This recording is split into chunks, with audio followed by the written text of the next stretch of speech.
राधा वल्लभ सरकार की जय। सद्गुरुदेव भगवान की जय। ना गुरुरधिकं तत्त्वं ना गुरुरधिकं तपः ना गुरुरधिकं ज्ञानं तस्मै श्री गुरवे नमः। ब्रह्ममुरारि सुरार्चितलिङ्गं निर्मलभाषित शोभितलिङ्गं जन्मज दुःख विनाशकलिङ्गं तत्प्रणमामि सदा शिवलिङ्गम्।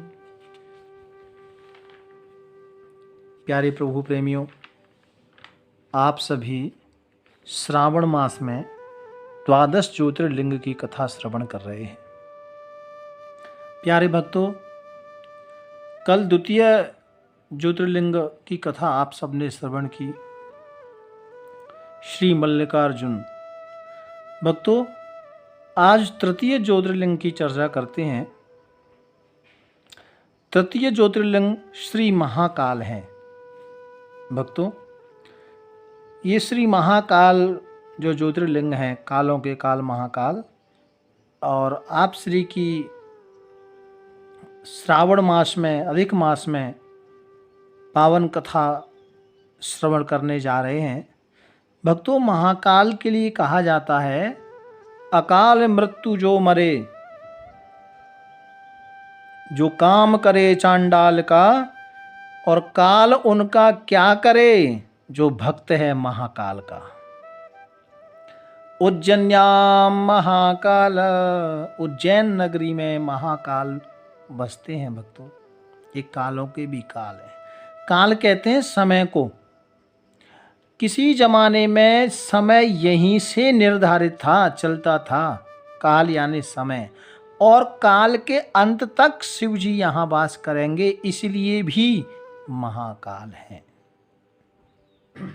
भक्तों, उज्जैन नगरी को अवंतिका नगरी भी कहते हैं। ये 7 पुरियों में आती है। भक्तों, ये उज्जैन मध्य प्रदेश में इंदौर के पास पड़ती है, और उज्जैन जगह है, बड़ी जगह है। यहाँ भगवान महाकाल विराजमान है।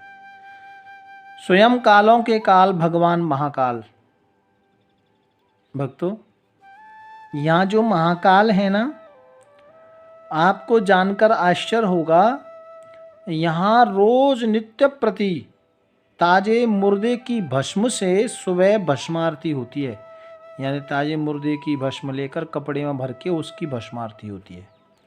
अभी वर्तमान में तो मैंने सुना है कि बंद कर दी है किसी कारणवश। कहते हैं कि वो शिवलिंग को थोड़ा नुकसान हो रहा है, इसलिए ऐसा सुना है मैंने कि वो बंद कर दी है। लेकिन भस्म आरती जरूर होती है। भक्तों, वो कपिला गाय के जो गोबर होता है ना, उसकी राख से। तो प्यारे भक्तों, और नहीं तो पहले तो यहाँ भस्म आरती होती थी, मुर्दे की जो राख थी उससे नित्य प्रति। ये महाकाल है, क्योंकि वो तो शमशानवासी हैं, कालों के काल हैं। और एक कथा ऐसी भी आती है भक्तों कि नित्य प्रति महाकाल की जो भस्म आरती होती थी ना, तो उसमें एक बार पुजारी जी जब शमशान गए तो देखा वहाँ कोई मुर्दा नहीं था। तो वो तो परम भक्त थे महाकाल के। उन्होंने कहा क्या करूं? तो कहते हैं कि अपने बच्चे को मार के जलाया, उसकी राख भस्म लेकर शिव जी के पास गए महाकाल मंदिर में, और उस भस्म से भस्म आरती की। तो भगवान शंकर प्रसन्न हो गए और कहा कि मैं आपसे प्रसन्न हूँ, और आशीर्वाद दिया। जो बच्चा मार दिया था ना, वो जिंदा हो गया।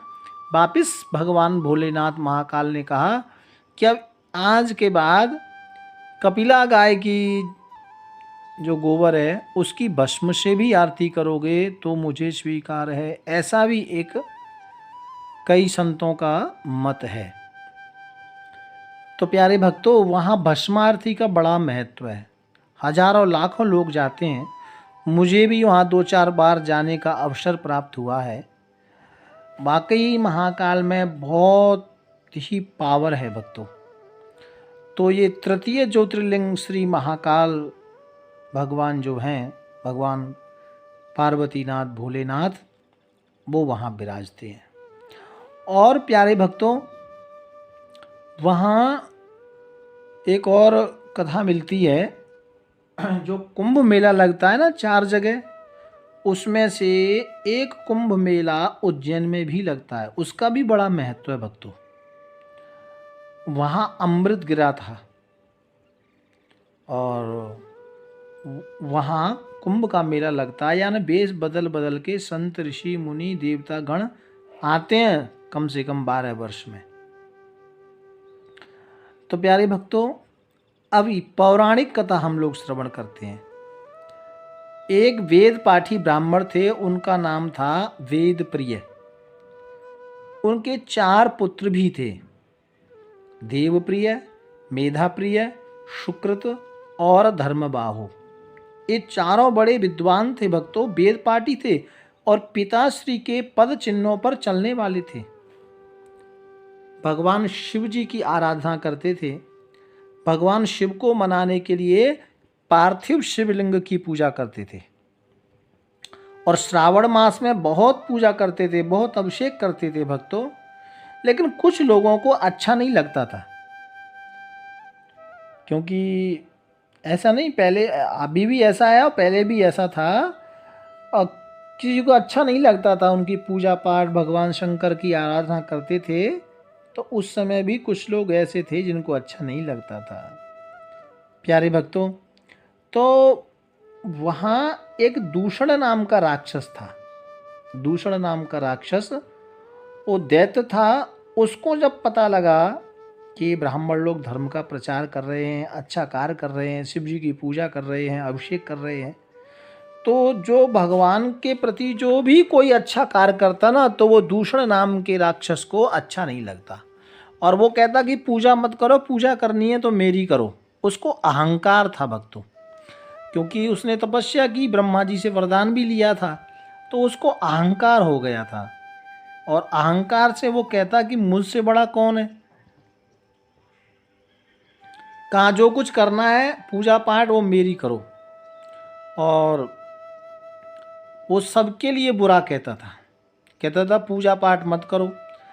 लेकिन भक्तों, जब उसको मालूम लगा कि उज्जैन में ब्राह्मण हैं, वो भक्ति का प्रचार कर रहे हैं, वेद का प्रचार कर रहे हैं, तो उस दूषण नाम के राक्षस ने कुछ राक्षसों को भेजा और कहा कि ये सब बंद करो, हमारे राजा का आदेश है।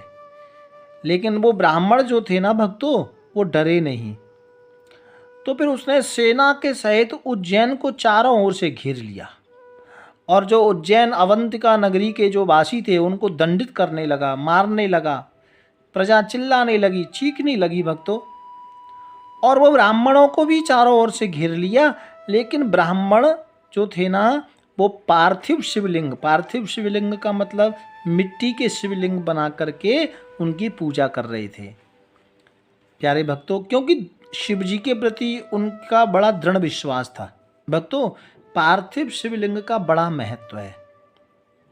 तो चारों ओर से उनको घेर लिया, वो पूजा कर रहे थे, उनको डराया गया, कहा ये सब बंद करो। लेकिन वो चारों ब्राह्मण डरे नहीं भक्तों, और उनको घेर लिया, कहा ये सब पूजा पाठ बंद करो, पूजा नहीं करनी है। लेकिन वो ब्राह्मण पूजा में ही लगे रहे, भगवान पार्वतीनाथ का चिंतन ही करते रहे। बोले अब जो होगा सो देखा जाएगा, जाई विद राखे शिव ताही विद रही, अब जो शिव जी करेंगे वही होगा। ऐसा सोच के वह ब्राह्मण भगवान की पूजा में ही लगे रहे। भक्तों, राक्षस ने अपने तलवार का प्रहार किया ब्राह्मणों को मारने के लिए। तो क्योंकि भगवान शिव जी की वो भक्ति कर रहे थे, परम भक्त भी थे, तो भगवान महाकाल को, भगवान शंकर को लगा कि ये मेरे भक्त हैं और इनको ये मारने जा रहा है। तो देखिए, भगवान भोलेनाथ महादेव हैं भक्तों, तुरंत प्रसन्न होते हैं। हाँ, और भगवान भोलेनाथ स्वयं प्रकट हो गए वहाँ महाकाल के रूप में और उस राक्षस को मार दिया। वेद पाठी ब्राह्मणों की रक्षा की। और भगवान भोलेनाथ कहते हैं कि हम आपसे प्रसन्न हैं, वर मांगो। तो ब्राह्मणों ने कहा, नाथ हमें आपके चरणों में वास मिले, यानी मोक्ष दीजिए। और आपने हमारी रक्षा की है, आपने बड़ी कृपा की है, और क्योंकि आपने हमारी रक्षा की है, आपको लगता है कि हम आपके भक्त हैं, तो उन्होंने मोक्ष के साथ कहा कि आपने हमारी रक्षा की है, तो ऐसे ही आगे आने वाले आपके भक्तों की रक्षा के लिए, संसार के वासियों की रक्षा करने के लिए, हे शंभुनाथ आप यहाँ सदा सदा के लिए वास कीजिए। ऐसा कहा कि आप सदा यहाँ वास करिए, और हमारे ऊपर कृपा यदि आपकी है तो ये आशीर्वाद हमें दो। भगवान शंकर ने कहा, तथास्तु। तो इस तरह से महाकाल में ये ज्योतिर्लिंग की स्थापना हुई, यहाँ शिवजी विराजमान हो गए, और ये काल के अंत समय तक रुकने का वचन महाकाल ने वो ब्राह्मणों को दिया। भक्तों, प्यारे भक्तों, ये शिवलिंग की खासियत है। दुनिया के शिवलिंग में एक अनोखा शिवलिंग इसलिए भी है क्योंकि ये अकेला ही शिवलिंग है जो दक्षिण मुखी है। हाँ भक्तों, और यहाँ 7 सप्त सरोवर भी हैं, 7 समुंदर भी हैं ये उज्जैन नगरी में। बड़ी पावन नगरी है भक्तों, और इसी पावन नगरी में नव नारायण भी बसते हैं। और इस पावन नगरी के जो राजा हैं ना भक्तों, वो स्वयं शंभुनाथ महाकालेश्वर हैं। यहाँ कोई राजा आकर के रुक नहीं सकता रात में, ऐसा यहाँ का नियम है, क्योंकि उज्जैन के राजा तो स्वयं महाकाल हैं, कालों के भी काल महाकाल। तो प्यारे भक्तों, ये तृतीय ज्योतिर्लिंग भगवान भोलेनाथ की पावन कथा हमने श्रवण की, और इस कथा के साथ ही श्री महाकाल के चरणों में बार बार प्रणाम करते हुए आज वाणी को यहीं विराम देते हैं। कल अगले ज्योतिर्लिंग की चर्चा हम करेंगे। भाव प्यार से राधे राधे राधे। राधा